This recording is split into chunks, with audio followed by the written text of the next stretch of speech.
আর প্রতিযোগিতামূলক কোরবানি করা, প্রতিযোগিতামূলক 35,000 টাকার গরু কোরবানি করা হলো, মানে নাই।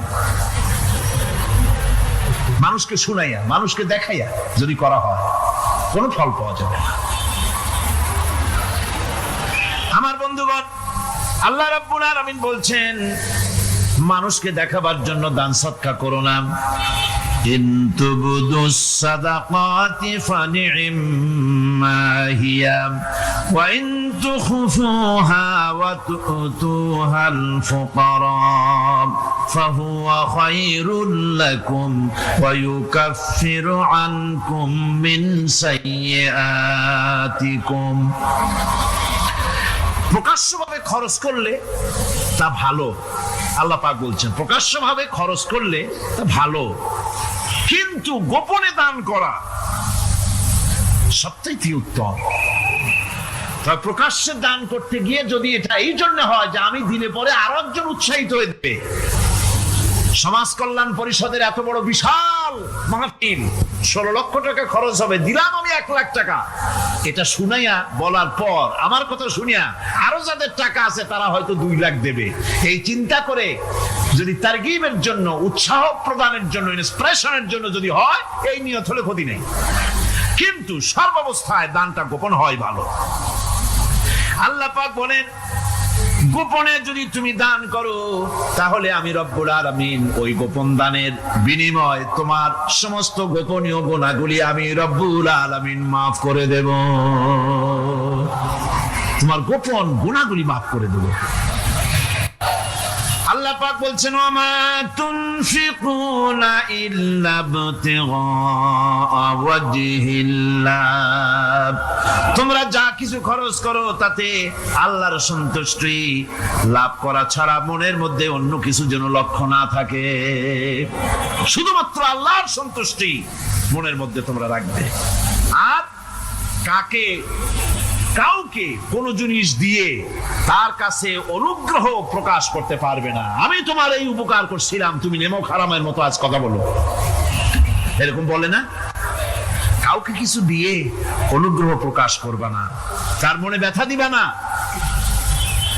الذين ينفقون أموالهم في سبيل الله ثم لا يتبعون ما أنفقوا منا ولا أذى, যারা আল্লাহর পথে খরচ করেন এবং খরচ করার পর নিজের অনুগ্রহ প্রকাশ করে না এবং কাউকেও মনোকষ্ট দেয় না, টাকা দিয়া খোটা দিল না, মনেও কষ্ট দিল না, তাদের জন্য পুরস্কারটা কি শুনুন। আল্লাহ পাক বলেন পুরস্কার হচ্ছে লাহুম আজরুহুম ইনদা রাব্বিহিম ওয়ালা খাউফুন আলাইহিম ওয়ালা হুম ইয়াহজানুন, ওদের জন্য তার পরওয়ারদিগারের কাছে রয়েছে বিরাট পুরস্কার, আজরে আজিম, এদের জন্য কোনো ভয় নাই, কোনো চিন্তাও নাই, কিয়ামতে ডাইরেক্ট জান্নাতে চলে যাবে। সুবহানাল্লাহ। দানের এত ফজিলত যা ভাই আমি বলে শেষ করতে পারবো না, এত ফজিলত আল্লাহ দানের মধ্যে রেখেছেন। ত্যাগেই তো শান্তি, ভোগে শান্তি নাই, মজা কিসে? যারা কন্যা মজা কিসে? ত্যাগের ভিতরেই মজা। এরপরে আল্লাহ পাক বলছেন আল্লাহর পথে 3 নম্বরে হতেছে আল্লাহর পথে যা খরচ করবা বেছে বেছে ভালো জিনিসটা দিও, বাইসা বাইসা ছেঁড়া জামাটা দিও না। পকেটে হাত দিয়া দান করবে, পকেটে হাত দিয়ে দিতে দিতে মরারছি আর তুই জায়গা পাইলি না, চিনের পিছনে দৌড়াতে দৌড়াতে নদীর পাড়ে চলে আসছে, ছিল দেখে যে আল্লাহ এমন এক বেকায়দার লোকের রুটি নিলাম, কোন গাছেও বসতে পারি না তার ঢিলার জ্বালায়। শেষ পর্যন্ত পাশে ছিল নদী, নদীর উপর দিয়া চিল উড়ে ওপার যাওয়া আরম্ভ করছে। বকিল বেচারা দাঁড়াই থাকে, দিলাম ফি সাবিলিল্লাহ, আল্লাহর রাস্তায় দিলাম। এর তো কোনো মানে নাই। নিজে খেতে না পারে বাসি অখাদ্য কুখাদ্য এগুলি দিতে আল্লাহ পাক নিষেধ করেছেন। দিবা বাইসে বাইসে ভালো জিনিসটা, যেটা তোমার কাছে প্রিয় ওইটা দিও। তুমি যদি খারাপটা দাও তাহলে আল্লাহ তোমার দেবেন ওই মানের। কিয়ামত আছে না, কিয়ামত ওই মানের পাবা। আল্লাহ পাক বলছেন, ইয়া আইয়ুহাল্লাযীনা আমানু আনফিকু মিন তাইয়্যিবাতি মা কাসাবতুম ওয়া মিম্মা আখরাজনা লাকুম মিনাল আরদ। তোমরা যে উপার্জন করেছো, সেই উপার্জনে তোমাদের জন্য যা উপার্জন করেছো তাই, আর মাটির ভিতর থেকে আমি যা তোমাদের জন্য দিয়েছি তার থেকে ভালো জিনিস, ভালো ভালো জিনিস আমার রাস্তায় খরচ করো। এটা কার ওয়াদা? আল্লাহর ওয়াদা। আর খরচ করার জন্য ওয়ালা তায়াম্মামুল খাবিসা মিনহু তুনফিকুন, খরচ করার জন্য বাইসা বাইসা খারাপ গুলি জিনিসগুলি খুঁজে বেড়াইও না, ভালো জিনিসগুলি আমার রাস্তায় খরচ করো। আর যতদূর সম্ভব গোপনে দিও, যতদূর সম্ভব দান গোপনে করি, মানুষকে শুনায়ও না অমুক জায়গায় দিলাম, বা মানুষের দেখায় দেখায় দিও না। হযরত ইব্রাহিম আলাইহিস সালামের কথা আল্লাহ পাক কোরআনে কারিমে বলছেন, সবর কারে কয়, দেখো শেখো সবর কারে কয়। আল্লাহ পাক বললেন, ইব্রাহিম তোমার বিবি আর তোমার নবজাতক এই সন্তানকে রেখে আসো মক্কা নগরীতে। তিনি চলে গেলেন, সেখানে ঘর নাই, বাড়ি নাই, কিচ্ছু নাই, চতুর্দিকে ধুধু বালু আর মরুভূমি। হযরতে হাজরা বলছেন, ইব্রাহিম সামান্য পানি আর খাবার দিয়া আমার সন্তান শুদ্ধ এখানে রেখে যেতেছো, আমি কি অপরাধ করেছি? কোনো জবাব নাই। দুইবার তিনবার বলার পরে হাজরা বলছেন, ইব্রাহিম গো, তবে কি আমার আল্লাহর হুকুম মতো আমারে রেখে যাচ্ছ নাকি? হযরত ইব্রাহিম আকাশের দিকে আঙ্গুল উঁচু করলেন। কথা বলবেন, বাক শক্তি বেরোচ্ছে না। 80 বছর বয়সের সময় একটা বাচ্চা আল্লাহ তাআলা দিয়েছেন, আর এমন বাচ্চা পয়গম্বরের ছেলে, কি সুন্দর চেহারা, মরুভূমির উপরে ফালাই দিয়েছ, ফালাই দিয়ে রওনা হয়ে যাচ্ছেন, মুখ দিয়ে কথা সরছে না, আকাশের দিকে দেখালেন। হযরত হাজরা বুঝতে পারলেন। হযরত হাজরা বলেন, ইব্রাহিম কোনো চিন্তা নাই, নিশ্চিন্ত মনে বাড়ি ফিরে যাও। আমি আমার আল্লাহর উপরে এতটা ভরসা করি, আল্লাহর হুকুমে যদি আমার এখানে রেখে যেয়ে থাকো, ওই আল্লাহ পাক আমাকে আর আমার কলিজার টুকরা ইসমাইলকে পানিতে আর খাবারে মারবেন না, অবশ্যই তিনি ব্যবস্থা করবেন। হযরতে হাজরা পানির জন্য দৌড়াদৌড়ি করলেন। সাফা মারোয়া আপনারা জানেন, সব জানা কথা, সাফা মারোয়া দৌড়িয়ে দৌড়ি। এই যে পানির জন্য হাজরা দৌড়াইলেন, আল্লাহর কাছে খুব নাপছন্দ হয়েছে নাকি? এমন পছন্দ হইল আল্লাহর কাছে, কিয়ামত পর্যন্ত তার এই বান্দির আমল, এই দৌড় আল্লাহর কাছে এমন পছন্দ হয়ে গেল, কিয়ামত পর্যন্ত সমস্ত হাজীদের জন্য আল্লাহ ওয়াজিব করে দিল, দৌড়াও, আমার হাজরা যেমন দৌড়াইছে সেই রকম দৌড়াও। সুবহানাল্লাহ। ইসমাইল না খেয়ে মরছে, পানির অভাবে মরছে, হযরতে জিবরাইলকে আল্লাহ পাঠায় দিলেন, আমার ইসমাইলের পায়ের বুটা যেখানে লাগতেছে তুমি গিয়ে সেখানে পায়ে আঘাত করো। হযরতে জিবরাইল পায়ের আঘাত করলেন, সেখান থেকে পানি ছিটকে বেরিয়ে চলে আসলো। জমজম, থাম থাম। হযরতে হাজরা এসে দেখেন পানি চিকচিক করতেছে চতুর্দিকে, পানি থামানো যায় না, চতুর্দিকে পাথর দিয়ে বেড়া দিয়েছে, তাও থামে না।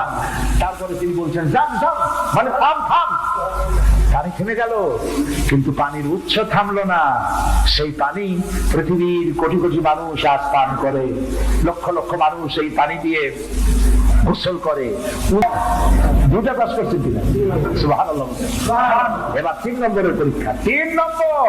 ছেলে এবার বড় হইছে, নাদুস নুদুস চেহারা, সুন্দর, সুবহানাল্লাহ, নাদুস নুদুস চেহারা, জ্ঞান। এবার তাও ছেলেকে জবাব করবেন, সুবহানাল্লাহ। একটার পর একটা মারাত্মক অগ্নি পরীক্ষা, ছেলের জবাব করো। হযরত ইব্রাহিম আলাইহিস সালাম বলছিলেন যে আল্লাহ এইরকমের কঠিন পরীক্ষা তুমি আমার বানাইও না। বলছেন না। আমার মা বোনেরা, আমার ভাইয়েরা লক্ষ্য করেন, হযরত ইব্রাহিম ছেলেকে প্রশ্ন করলেন, তারে বললেন পরিষ্কার, আল্লাহ আমাকে অর্ডার করেছেন, ইন্নী আরা ফিল মানাম আন্নী আযবাহুক, আমি স্বপ্নে দেখেছি আমি তোমাকে জবাব করতেছি, বলো তোমার অভিমত কি? ফানজুর মাযা তারা, বলো তোমার অভিমত কি? হযরত ইসমাইল বলতে পারতেন, আপনি আমার বাবা, আমার মায়ের শুদ্ধ এখানে ভালাই দিয়ে গেছেন, বছরের পর বছর খাবার দেন নাই, পড়ার দেন নাই, খবর নেন নাই, আজকে কোন অধিকারে আপনি আমাকে জবাব করতে এসেছেন? বলতে পারতেন না? তিনি কি তা বলেছেন? না, এর নাম মুসলমান। চিল্লায় বলেন সুবহানাল্লাহ। এর নাম মুসলমান। আল্লাহর হুকুমের সামনে মাথা নত করে দাও। হযরত ইসমাঈল কি জবাব দিলেন? হযরত ইসমাঈল বললেন, ইয়া আবাতি ফাআল মা তুমারু সাতাজিদুনি ইনশাআল্লাহু মিনাস সাবিরিন। হে পিতা, আপনি স্বপ্নে যে ব্যাপারে আদিষ্ট হয়েছেন, দেখেন ছোট্ট মানুষ কিন্তু তিনি কথা বললেন না যে আপনি স্বপ্নে যা দেখছেন তাই করেন। তিনি বললেন কি, আপনি স্বপ্নে যে ব্যাপারে আদিষ্ট হয়েছেন আপনি তা পালন করুন। ছেলের এই জ্ঞান হয়েছে আমার আব্বা আল্লাহর পয়গম্বর, আর পয়গম্বরেরা নিজের ইচ্ছায় কিছুই করে না। আল্লাহর হুকুম।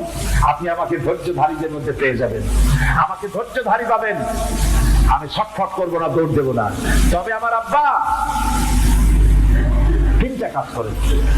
জবাহ করার সময় আমার হাত পা বাঁধেন, যাতে করে জবাহের বেদনায় যন্ত্রণায় আমার হাত পা আপনার গায়ে লাগলে আমার বেয়াদবি হয়ে যেতে পারে। হাত পা বাঁধেন। 2 নম্বরে আপনার চোখ পা বাঁধবেন ভালো করে, যাতে করে আমার গর্দান দেখলে এখানে ছুরি চালাইতে আপনার কষ্ট হইতে পারে, হাতটা শিথিল হয়ে যেতে পারে। বাপের কাছে ছেলের গর্দান বড় প্রিয়। বাপ তার ছেলেকে কাছে রেখে তার গর্দানের উপরে চুমা খায়, তার কপালে চুমা খায়। আপনার চোখটা বাঁধিয়ে নিন, তাহলে কষ্ট কম হবে। আর 3 নম্বরে আর একটা দাবি আছে। 3 নম্বরে আর একটা দাবি হলো, আমার মা হাজেরা, জনম দুঃখিনী মা আমার, কোন সন্তান তার নাই, মা বলে ডাকবার মতো। আমাকে জবাহ করার পরে আমার রক্ত মাখা জামাটা আমার মায়েরে দিয়া দিবেন, আর বলবেন যেন কান্দাকাটি না করে। কিয়ামতের দিন আল্লাহর দরবারে মায়ের সাথে আমার দেখা হয়ে যাবে। হযরত ইব্রাহিম ছেলের হাত পা বাঁধলেন, নিজের চোখ বেঁধেছেন। আল্লাহর আকাশের ফেরেশতারা তাকায় দেখতেছেন কি সাংঘাতিক পরীক্ষা। এত বড় পরীক্ষা পৃথিবীর কোন মানুষকে আল্লাহ রাব্বুল আলামিন করেন নাই। কি কঠিন পরীক্ষা! নিজের ছেলের গলায় ছুরি চালানো বাপের পক্ষে কি সম্ভব? হযরত ইব্রাহিম আলাইহিস সালাম কোরআনে কারীমের মধ্যে রব্বুল আলামিন সুন্দর করে বলেছেন, ফালাম্মা আসলামা ওয়া তাল্লাহু লিল জাবিন। বাপটা দুজনে রাজি হয়েছে। ছেলেটারে কাট করিয়া ছুরি ধরছে, ছুরি চালানো শুরু হয়ে গেছে। আল্লাহর ইচ্ছা আছে ইসমাইল জবাহ হয়ে যায়। আল্লাহর ইচ্ছা পরীক্ষা করা। আর ইব্রাহিম আলাইহিস সালাম পরীক্ষার রেজাল্ট জানেন না, ঠিক কিনা? ছেলে জবাহ হবে কি হবে না এটা কি জানা আছে? তার জানা আছে জবাহ হবেই। শক্তভাবে ছুরি চালাচ্ছেন, কাটে না, গলা কাটে না। এরপরে আল্লাহ রাব্বুল আলামিন আকাশের ফেরেশতারা কাঁপতেছে এই দৃশ্য দেখে। আল্লাহ পাক দুম্বার ব্যবস্থা করে দিলেন।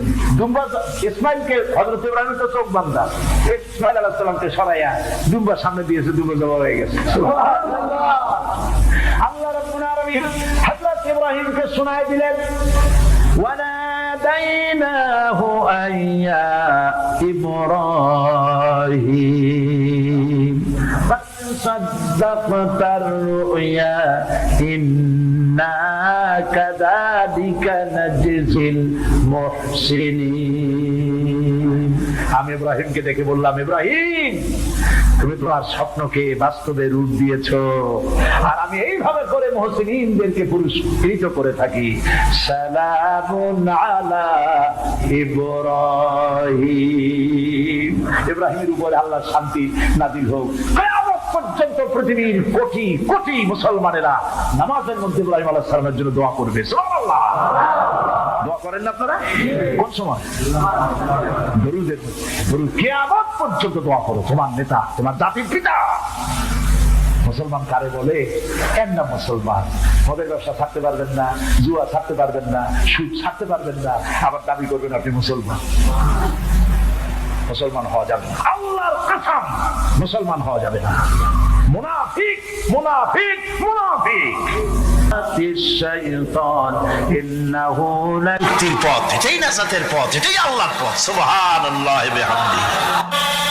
সন্তান বড় হয়ে গেছে, বুদ্ধি হয়েছে, দৌড়াতে পারে।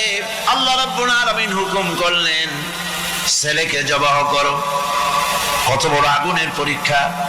কোরআন শরীফ বলছে হযরত ইব্রাহিম আলাইহিস সালাম নিজের ছেলেকে ডেকে নিয়ে বললেন, ইয়া বুনাইয়া ইন্নী আরা ফিল মানামি আন্নী আযবাহুক ফানজুর মাযা তারা। হে আমার কলিজার টুকরা সন্তান, আমি স্বপ্নে দেখেছি যেন আমি তোমাকে জবাহ করতেছি, তোমার রায় কি, তোমার মত কি, আমারে শোনাও। ছেলে পয়গম্বর, ছেলে তার জবাবে বললেন, ইয়া আবাতি ফাআল মা তু'মার সাতাজিদুনি ইনশাআল্লাহু বিনাস সাবিরিন। হে আমার আব্বাজান, আপনি যে ব্যাপারে স্বপ্নের ভিতরে আদিষ্ট হয়েছেন আপনি তা কার্যকরী করুন। আমাকে এতটুকু অধৈর্যের মধ্যে পাবেন না, আমাকে ধৈর্যশীলদের মধ্যে পাবেন। আমারে আপনি আল্লাহর হুকুম পালন করেন। আল্লাহ পাক শোনাচ্ছেন, ফালাম্মা আসলামা ওয়া তাল্লাহু লিল জাবিন। পিতা পুত্র দুজনই রাজি হয়ে গেল। পিতা তার ছেলেকে কাঁধ করে গলার উপরে ছুরি ধরেছেন। আল্লাহ রাব্বুল আলামিন ইসমাইল জবাহ হোক এটা আল্লাহ চান নাই, আল্লাহ চেয়েছেন পরীক্ষা করতে। পরীক্ষায় ইব্রাহিম পাস হয়ে গেলেন। আল্লাহ পাক বলছেন, ওয়ানাদাইনাহু আইয়া ইব্রাহিম قد صدقت الرؤيا إنا كذلك নাজিল মুহসিনিন। আমি ইব্রাহিমকে ডেকে বললাম, ইব্রাহিম তুমি তোমার স্বপ্নকে বাস্তবে রূপ দিয়েছো, আর এভাবেই করি আমি মুহসিনিনদেরকে পুরস্কৃত করে থাকি। আল্লাহ পাক খুশি হলেন। আল্লাহ পাক বললেন, ইন্না হাযা লাবালাউল মুবিন। নিঃসন্দেহে এটি একটি বিরাট পরীক্ষা ছিল, ঠিক কি না গো?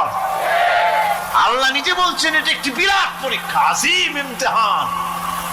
সে ইমতিহানে তিনি পাশ করলেন। পরীক্ষায় উত্তীর্ণ হওয়ার জন্য রব্বুল আলামিন পুরস্কার দিয়া দিলেন। আল্লাহ পাক বললেন, সালামুন আলা ইব্রাহিম। পড়েন সবাই, সালামুন আলা ইব্রাহিম। ইব্রাহিমের প্রতি আল্লাহ পাক বললেন, ইব্রাহিমের প্রতি সালাম রইল। সুবহানাল্লাহ ওয়া বিহামদিহি। কোন কোন শহর আছে কোরবানির সময় বিরাট গরু কেনা হয়, সেই গরুর গলায় মালা দিয়া তারপরে শহরে রাস্তায় রাস্তায় ঘুরানো হয়, অমুক মিয়া সাহেব এই গরুটা কোরবানি করবে। এরকম চিটাগং এ হয় না, অন্য অন্য জেলায় হয়। জি, এখানেই বেশি হয়। তাই? আশ্চর্য কথা। তাহলে তো উচিত, এরকম যদি উদ্দেশ্য হয় তাহলে বড় মিয়া গরুর সাথে একসাথে হাঁটা উচিত। লোকেরা বুঝুক কোন বড় মিয়া আর কোন বড় গরু। আপনি এটা করলেন কি জন্য?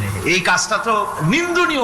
বলার পর আমার কথা শুনিয়া আরো যাদের টাকা আছে তারা হয়তো 2 লাখ দেবে, এই চিন্তা করে যদি তারগিবের জন্য, উৎসাহ প্রদানের জন্য, ইন্সপিরেশনের জন্য যদি হয়, এই নিয়ত হলে ক্ষতি নেই। কিন্তু সর্বাবস্থায় দানটা গোপন হয় ভালো। আল্লাহ পাক বলেন, গোপনে যদি তুমি দান করো তাহলে আমি রব্বুল আলামিন ওই গোপন দানের বিনিময় তোমার সমস্ত গোপনীয় গুনাহগুলি আমি রব্বুল আলামিন মাফ করে দেব। তোমার গোপন গুনাহগুলি মাফ করে দেব। 5 নম্বরে হচ্ছে নির্বোধ আর অজ্ঞ লোকদেরকে প্রয়োজনের অতিরিক্ত টাকা দিবা না। দেখেন ইসলামের কি সুন্দর বিধান। বোকা, নির্বোধ, অজ্ঞ আছে না সমাজে? তুমি মহব্বতে, আল্লাহর মহব্বতে ওর লাগে 500 টাকা দিয়ে দিলা 5000 টাকা, এ তো সর্বনাশ করে ভালাবে। সে তো খারাপ জায়গায় তা ব্যয় করবে। এই জন্য অজ্ঞ লোকদেরকে, নির্বোধ লোকদেরকে প্রয়োজনের অতিরিক্ত দিতে আল্লাহ নিষেধ করেছেন। তবে আল্লাহর ইচ্ছা হচ্ছে এই যে যত বড় পাপী হোক আর যত বড় খোদাদ্রোহী হোক না কেন, প্রত্যেকের খাওয়া, পড়া, শিক্ষা, চিকিৎসা গ্যারান্টি দিতে হবে। সুবহানাল্লাহ। কোন এর নাম তো আল্লাহ। এর নাম কি? আল্লাহ পাক, যার ভেতরে কোনো কার্পণ্যতা নাই। আল্লাহরে মানলেও আল্লাহ খাইতে দেন, না মানলেও দেন, সকলকেই দেন সমভাবে।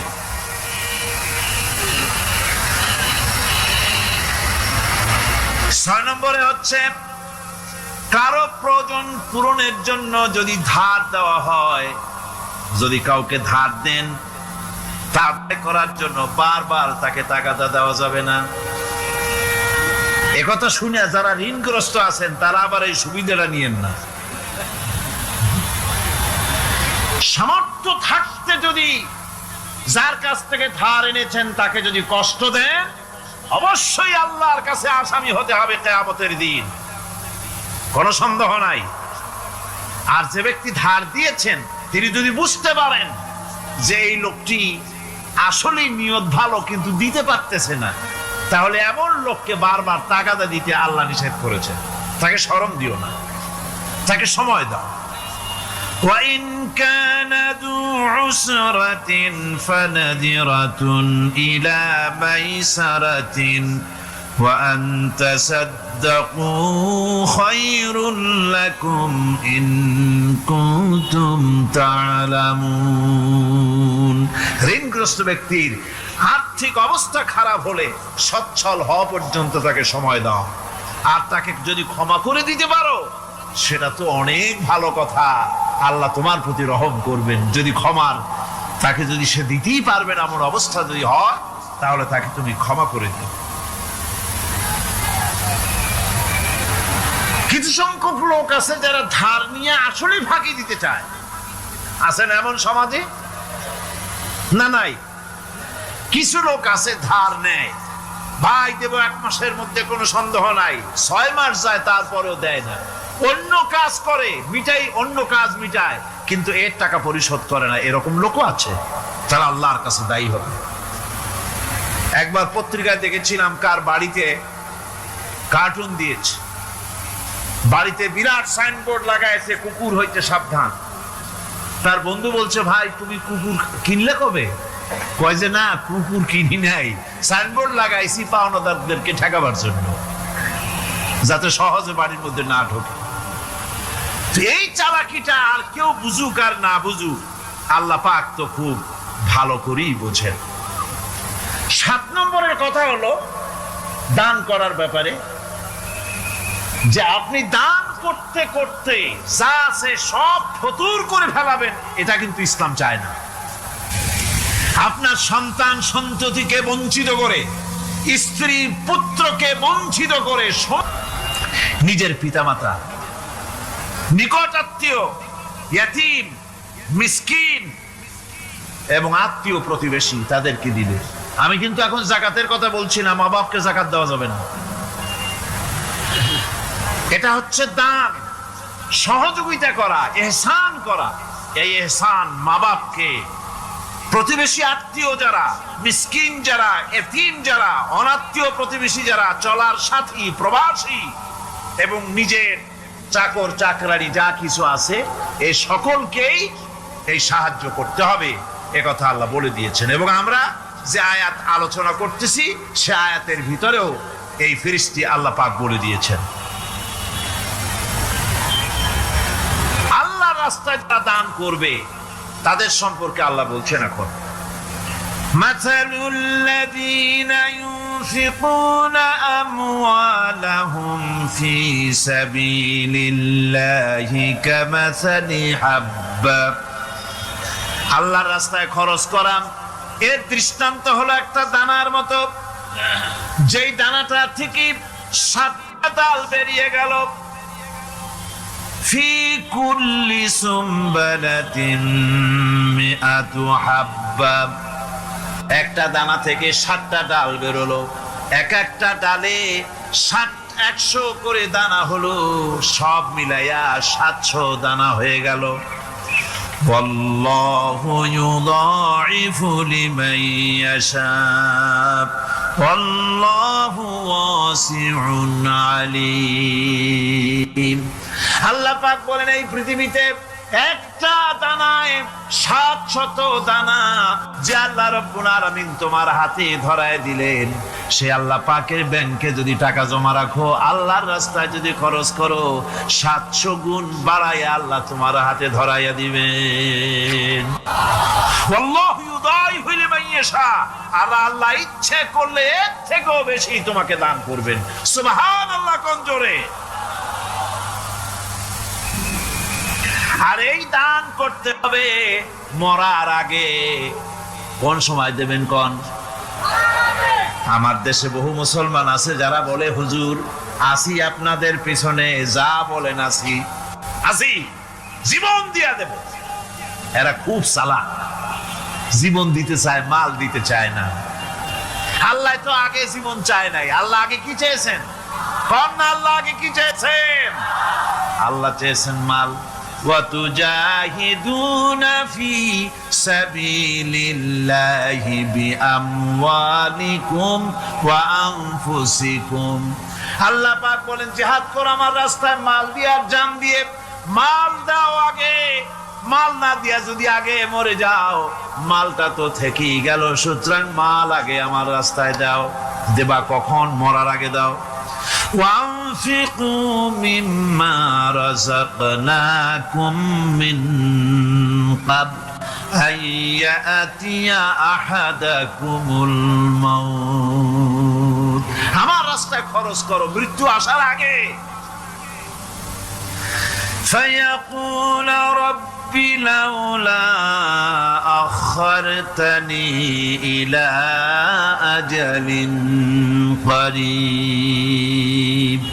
যদি মরার আগে না দাও, মৃত্যুর সময়, মৃত্যু যখন এসে গেল, সেই সময় যদি বলো, অনুশোচনা যদি করো, আহারে যদি আমি সময় পাইতাম, একটু খানিক যদি সময় দিতে আল্লাহ, একটু সময় আমারে যদি দাও, ফাসাদ্দাকা ওয়া আকুম মিনাস সালিহিন। দান সদকা করব, সব আল্লাহর রাস্তায় দিয়ে দেব, আর আমি সালেহ বান্দাদের মধ্যে শামিল হয়ে যাব। আল্লাহ একটু সময় আমারে দাও। আল্লাহ পাক বলছেন ওয়ালা ইউআখিরাল্লাহু নাফসান ইযা, ভরসা না করে নিজের খরচ নিজেই করে যান, নিজের কাজ নিজে করে যান, আল্লাহর রাস্তায় খরচ করে যান, বেশি পরিমাণে খরচ করেন। যত খরচ করবেন আল্লাহ রাব্বুল আলামিন রাজি হয়ে যাবে। কোন সুবহানাল্লাহ। যাকাত কোথায় কোথায় ব্যয় করবেন, কারে কারে দিবেন?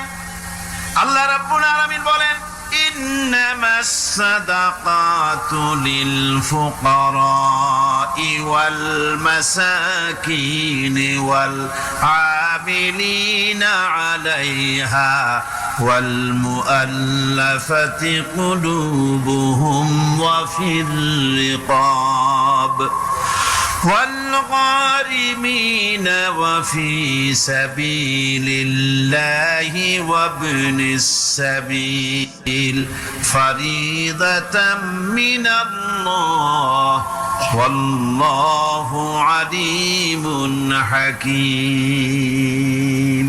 সূরা তাওবার মধ্যে আল্লাহ পাক যাকাত কোথায় কোথায় দিবেন খাতগুলি আল্লাহ বলে দিচ্ছেন। কোন আলহামদুলিল্লাহ। যেখানে সেখানে যাকাত দেওয়া যাবে না। যাকাতের জন্য খাত হচ্ছে 8টা। যাকাতের জন্য খাত কয়টা? 8টা। 8টি খাতে আপনার যাকাতের টাকা আপনি ব্যবহার করবেন, ব্যয় করবেন। প্রথম দিবেন ফকিরদেরকে। প্রথম দিবেন কাদেরকে? ফকির। ফকির কারা? ফকির হচ্ছে নিজের জীবন জীবিকায় অন্যের মুখাপেক্ষী। তারপরে শিশু, এতিম, বিধবা, জীবন চালানো খুবই কষ্টকর, অভাবগ্রস্ত লোক, এরা হচ্ছে ফকির। আর মিসকিন হচ্ছে যারা নিজেদের প্রয়োজন উপযোগী অর্থ উপার্জন করার সামর্থ্য নাই, আর মানুষের কাছে আত্মমর্যাদার কারণে হাত পাততেও পারে না। এক কথায় এক গরিব ভদ্রলোক। আল্লাহ কোরআন শরীফে বলেছেন যে এদের চেহারা দেখে বুঝো জ্বর পেটে খাবার নাই, অথবা সে অসুবিধায় আছে, চেহারা দেখে বুঝে তাকে সাহায্য করো। সে এমন শরীফ মানুষ আছে না আমাদের সমাজে, লোক এরকম আছে না? আছে কিনা? ঘরের মধ্যে 3 দিনও রান্না হয় নাই, কিন্তু দাড়ি টাড়ি সুন্দর করে আশ্রয়া জামাটা পরিপাটি করে গায়ে দিয়ে বেরোচ্ছে, কারোর কাছে হাত পাতে না, তার সরাপথে তার ভদ্রতায় বাঁধে। ওনার সরাপথে বেঁধেছে, উনি চাবেন না কারো কাছে, কিন্তু উনাকে যিনি সৃষ্টি করেছেন সে আল্লাহ রাব্বুল আলামিন শোনায় দিচ্ছেন, বান্দারা আমার ওই গরিব ভদ্রলোককে খাবার দাও। ওরা হচ্ছে মিসকিন।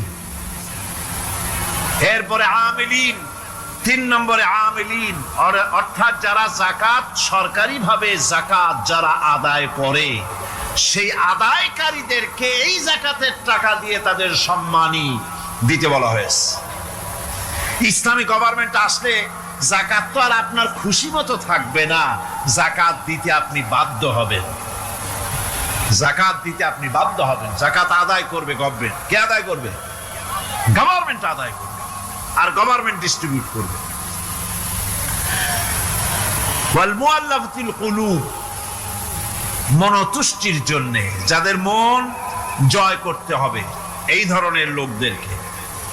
ওয়ার রিকাব, আর গলদেশের মুক্তিদানের জন্য। ওয়াল গারিমিন, আর ঋণগ্রস্ত ব্যক্তি, তা আবার এমন পর্যায়ের যে ঋণ পরিশোধ করতে গেলে যদি তার এমন অবস্থা হয় যে তার কাছে যাকাত দেওয়ার মতো টাকা থাকে না, এরকমের অবস্থা যদি হয় তাহলে যাকাতের টাকা দিয়ে তার ঋণ পরিশোধ করে দেওয়া যেতে পারে। ফি সাবিলিল্লাহ। এরপরে হচ্ছে জিহাদের রাস্তা। জিহাদের রাস্তা মানে জিহাদ যখন শুরু হবে সেই জিহাদের ময়দানে আপনি বন্দুক রাইফেল কিনে দেওয়ার সাহায্য করবেন সেটা নয়, কিন্তু শুধু এটাকেই বোঝানো হয় নাই। ফি সাবিলিল্লাহ বলতে বোঝানো হয়েছে আল্লাহর রাস্তায় সংগ্রামরত সব ব্যাপারে আপনি সাহায্য করবেন, ইসলামী আন্দোলনের জন্য করবেন। যারা ইসলামের জন্য বইপত্র লেখে তাদের জন্য করবেন, যদি পয়সায় কুলাতে না পারে সেখানে সাহায্য করবেন। ইসলামী আন্দোলনকে বিজয় করার জন্য সাহায্য করবেন। এক কথায় আল্লাহর রাস্তা বলতে যা বুঝায় এগুলিকে দিবেন। ইবনে সাবিল। এরপরে পথিক মুসাফির। পথিক মুসাফির সে যদি বাড়িতে ধনী থাকে, ঢাকায় ধনী, কিন্তু চট্টগ্রামে এসে সর্বহারা হয়ে গেছে, টাকা পয়সা সব লুটপাট। গরিবরা সিনেমা কারা বানায়? ধনীরা। শোষিত হয় কারা? গরিবেরা। লক্ষ্য করেন, তাকান, আল্লাহর কথা কত বাস্তব। ধনীরা সিনেমা বানায়, শোষিত হচ্ছে গরিবেরা। রিক্সা চালায়, ঠেলা গাড়ি চালায়, মাথার ঘাম পায়ে ফেলেছে, পরিশ্রান্ত হয়েছে, বিকাল বেলায় সেই টাকা নিয়ে যাচ্ছে বাজার করতে।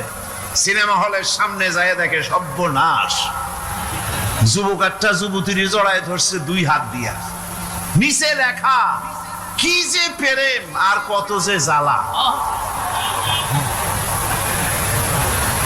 বেচারা গরিব মানুষ মাথা গরম হয়ে গেছে এটা দেখিয়া, যে বাইরে যদি এত জ্বালা, ভিতরে না জানি কত মজা।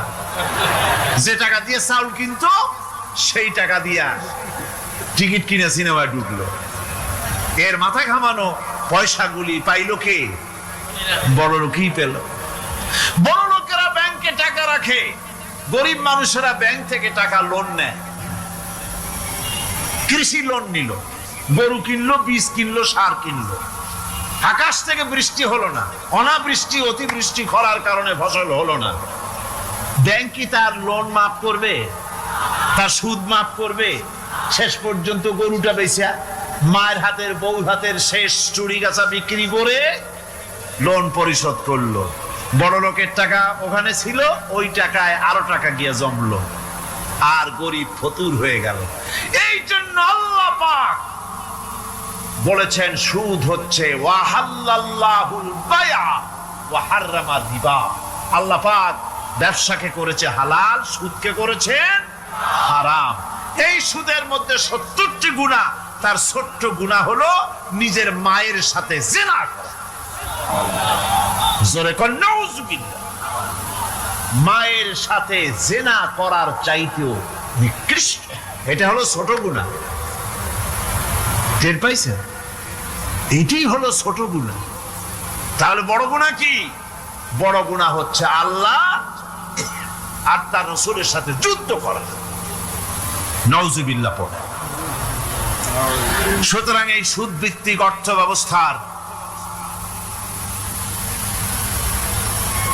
এই সুদ ভিত্তিক অর্থ ব্যবস্থাকে নির্মূল করে দিয়ে ইসলাম যাকাত ভিত্তিক অর্থ ব্যবস্থা কায়েম করেছিল, যার ফলে মানুষ খেয়ে পরে সুখে শান্তিতে বসবাস করেছে। চুরি নাই, ডাকাতি নাই, জেনা নাই, ব্যভিচার নাই, হত্যা নাই, ধর্ষণ নাই। এমন এক সময় এসেছিল কোরআনে কারিমের বরকতে, যাকাত ভিত্তিক অর্থনীতির বরকতে, এমন এক সময় এসেছিল ময়দানে ঢোল পিটানো হতো বাজারে বাজারে, যাকাত কে নেবে, যাকাত কে নেবে, যাকাত কে নেবে। একজন মানুষও খুঁজে পাওয়া যায় নাই যে বলবে যাকাত আমার দরকার। গল্প করলাম? এটা কি গল্প? এটা বাস্তব। হযরত ওমর বিন আব্দুল আজিজ রাহমাতুল্লাহ আলাইহির জামানায় সাদকার টাকা নিয়ে 3টি দিন একজন ঘুরেছেন গ্রামে গ্রামে, ময়দানে ময়দানে। একটা গরিব খুঁজতেছেন সদকার টাকা দেবে, গরিব খুঁজে পাওয়া যায় না। ক্লান্ত শ্রান্ত হয়ে মরুদ্যানের ভিতরে আরাম করতেছেন, এমন সেখানে আর একটা লোক আসছে, ধুলা মলিন বড় একটা বসকা তার সাথে। এই লোকটি তার কাছে গিয়ে বলছে, ভাই আল্লাহ আপনারে আমারে মিলাই দিছে। কোরআনে কারিমের 3টি আয়াতে যাকাতের কথা এভাবে বলা হয়েছে, ইয়া আইয়ুহাল্লাযীনা আমানু আনফিকু মিন তাইয়্যিবাতি মা কাসাবতুম ওয়া মিম্মা আখরাজনা লাকুম মিনাল আরদ। হে ইমানদার লোকেরা, তোমরা যে সব পবিত্র অর্থ সম্পদ উপার্জন করো সেগুলি, এবং আমি জমিন থেকে তোমাদের যে ফসল দান করি, ফসল উৎপাদন করে দেই, তার থেকে তোমরা আল্লাহর পথে খরচ করো। এগুলো 1 নম্বর আয়াত। 2 নম্বর, প্রথম আয়াত বলা হয়েছে সূরা বাকারায়, আর সূরা আনআমে বলা হচ্ছে কুলু মিন সামারিহি ইযা আসমারা ওয়া আতু হাক্কাহু ইয়াওমা হাসাদিহি। তার উৎপাদিত ফল ফসল তোমরা খাও, আর ফসলের একটি অংশ ফসল কাটার দিনেই আল্লাহর হকটা, আল্লাহর অধিকারটা আদায় করে দাও। যেদিন তোমরা ফসল কাটবে সেদিনই এই অধিকারটা আদায় করে দাও। এই যে একটা ফরজ, এই ফরজটা মুসলমানেরা বেমালুম ভুলে গিয়েছে। ফসলের যাকাত তারা দেয় না। ফসলের যাকাতকে বলা হয় ওশর। কি বলা হয়? ওশর। এই ওশর এখন যদি আপনি গ্রামে গিয়া কোন শিক্ষিত লোককেও যদি জিজ্ঞেস করেন, ভাই ওশর কি চেনো? সে বলবে, ভাই ওশর এটা কি জাতীয় প্রাণী, সারপোকা না তেলাপোকা না আরশোলা, আমি তো এই নামটাম তেমন শুনি টুনি নেই, বুঝবি না ওশরটা কি জিনিস। অথচ নামাজ রোজার মতোই ফরজ ওশর আদায় করা। কবে আদায় করবেন? যেদিন আপনি ফসল কাটবেন সেই দিনই ওশর আদায় করে দিবেন। পরিমাণটা কি হবে? পরিমাণ হবে আকাশের বৃষ্টির পানি দিয়ে, আকাশের বৃষ্টির পানি দিয়া যদি ফসল হয় তাহলে দিবেন 10 ভাগের 1 ভাগ। 10 মণ যদি ধান হয়, গম হয়, ডাল হয়, এক মন আল্লাহর অধিকার আদায় করে দিবেন। অধিকারটা কার? আল্লাহ কি করবে দিয়ে? আল্লাহর অধিকার মানে গরিবের অধিকার, গরিবের হক, এই অধিকারটা আদায় করে দাও। 10 মন হলে কয় মন? সূরা তওবার ভিতরে বলেছেন ওয়াল্লাযীনা ইয়াকনিজুনা আয-যাহাবা ওয়াল ফিদ্দাতা ওয়া লা ইউনফিকুনাহা ফি সাবিলিল্লাহি ফাবাশশিরহুম বিআযাবিন আলীম। যারা নাকি স্বর্ণ এবং রৌপ্যকে সঞ্চয় করে, জমা করে, ওয়ালা ইউনফিকুনাহা ফি সাবিলিল্লাহ, আর আল্লাহর রাস্তায় তা খরচ করে না, ফাবাশশিরহুম বিআযাবিন আলীম, তাদেরকে কঠিন পীড়াদায়ক শাস্তির সুসংবাদ দাও। পীড়াদায়ক শাস্তির কি দাও? শাস্তির কি সুসংবাদ হয় নাকি? হয়তো উচিত ছিল শাস্তির দুঃসংবাদ শোনাও, না, আল্লাহ বলছেন সুসংবাদ শোনাও। এটার দৃষ্টান্তটা আমার ভাষায় আমি মানুষকে এভাবে বুঝাই। ছেলে খুব দুষ্ট, দুষ্টামির ঠেলায় অস্থির, তার মা মোটেই সামলাতে পারছে না। তখন মা বলে, বেটা আমার কথা তো শুনলি না, তোর বাবা আসুক, তারপরে আমি তারে নালিশ করব। এমন পিট্টি দেবে, মজা টের পাবি তখন। পিট্টি দিলে কি মজা লাগে নাকি? তার মানে শাস্তির তীব্রতা বুঝাবার জন্য বলা হচ্ছে, মজাটা টের পাবা। আল্লাহ রাব্বুল আলামিন বলছেন, কঠিন পীড়াদায়ক শাস্তির সুসংবাদ ওদের দাও, সোনা রূপা যারা জমা করে রাখে, যাকাত দেয় না, আল্লাহর রাস্তায় খরচ করে না। সোনা এখন পুরুষেরও ব্যবহার করা আরম্ভ করছে। অবশ্য চিটাগংয়ে এমন কাম শুরু হয় নাই। ছাত্র, শিক্ষক, অফিসার গলা একটা সোনার চেন, শীতের দিনেও সামনের বোতাম খুলে রাখে যাতে চেনটা সকলে দেখে। মিয়া সাহেব, এটা সোনার চেন না, জাহান্নামের আগুনের শিকল পড়েছো। পুরুষের জন্য এক রত্তি সোনাও হারাম। তোমার শরীরের সৌন্দর্য বাড়াবার জন্য স্বর্ণ ব্যবহার করতে পারবা না। স্বর্ণ রৌপ্য জমা করলো আর আল্লাহর রাস্তায় খরচ করলো না।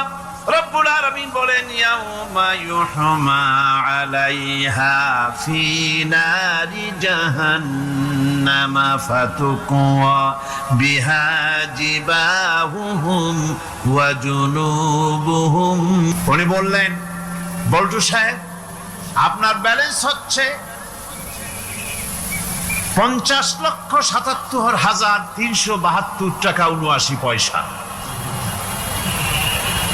তখন মোজ ঘষে, আতর লাগায়, তেল মাখে, আর মনে মনে আনন্দ হয়, আরো কিছু জমা করতে পারলেই তো কঠিন কোটায় পৌঁছে যাব। আল্লাযী জামা মালান ওয়া আদ্দাদা, মাল জমা করে আর গুনতে থাকে, আল্লাহর রাস্তায় খরচ করে না। আল্লাহ রাব্বুল আলামিন বলছেন, খুয মিন আমওয়ালিহিম সাদাকাতান তুতাহহিরুহুম ওয়া তুযাক্কিহিম বিহা, তাদের অর্থ সম্পদ থেকে যাকাত উসুল করে তাদেরকে পবিত্র করে দাও। যাকাত আদায় করার মানেই হলো তার সম্পদগুলি পাক হয়ে গেল। কোন আলহামদুলিল্লাহ, সম্পদ পাক হয়ে গেল, পবিত্র হয়ে গেল। আর যেই সম্পদের যাকাত দেওয়া হয় না, আল্লাহর রাস্তায় খরচ করা হয় না, তা সম্পূর্ণরূপে অপবিত্র, নাপাক। কি পরিমাণ সম্পদের নিসাবটা কেমন হবে? নিসাব হবে 52.5 তোলা রৌপ্য যদি আপনার কাছে থাকে, আপনি বাজার দর হিসাবে যাকাত দিবেন। স্বর্ণ 7.5 তোলা পর্যন্ত যদি হয়ে যায়, তাহলে অবশ্যই বাজার দর হিসাবে প্রতি বছর তার যাকাত দিবেন। ছাগল যদি 40টা থাকে যাকাত দিবে, গরু যদি 30টা থাকে তাহলে যাকাত দিবে। যাকাতের মাসলাটা খুবই কঠিন, যেখানে সেখানে গিয়ে জিজ্ঞেস করে এর জবাব পাওয়া সুকঠিন হয়ে যাবে। এই জন্য মাল পবিত্র করার জন্য, জাহান্নামের কঠিন শাস্তি থেকে বাঁচার জন্য আমি আপনাদেরকে উপদেশ দেব, সাজেশন করব, পরামর্শ দেব একটা বই পড়ার জন্য। বইটা লেখক হচ্ছেন আল্লামা ইউসুফ আল কারজাবি। বর্তমান আসরে, এই বর্তমান বিশ্বের একজন সাহসী মুফাক্কির ইসলাম, কাতার ইউনিভার্সিটির শরিয়া ফ্যাকাল্টির ডিন। তার লেখা ফিকহুজ যাকাত, এই আরবি, বিশাল এই আরবি গ্রন্থের অনুবাদ করেছেন অনুবাদ রাজ্যের রাজা। এদেশে ইসলামী আন্দোলনের, এই ভূখণ্ডের পুরোধা, ইসলামী আন্দোলনের বর্তমান সব নেতাদের উস্তাদ আল্লামা হযরত মাওলানা আব্দুর রহিম সাহেব রাহিমাহুল্লাহ, আল্লাহ তাকে জান্নাতুল ফেরদাউসের মেহমান বানায় নিক, জোরে কোন আমিন।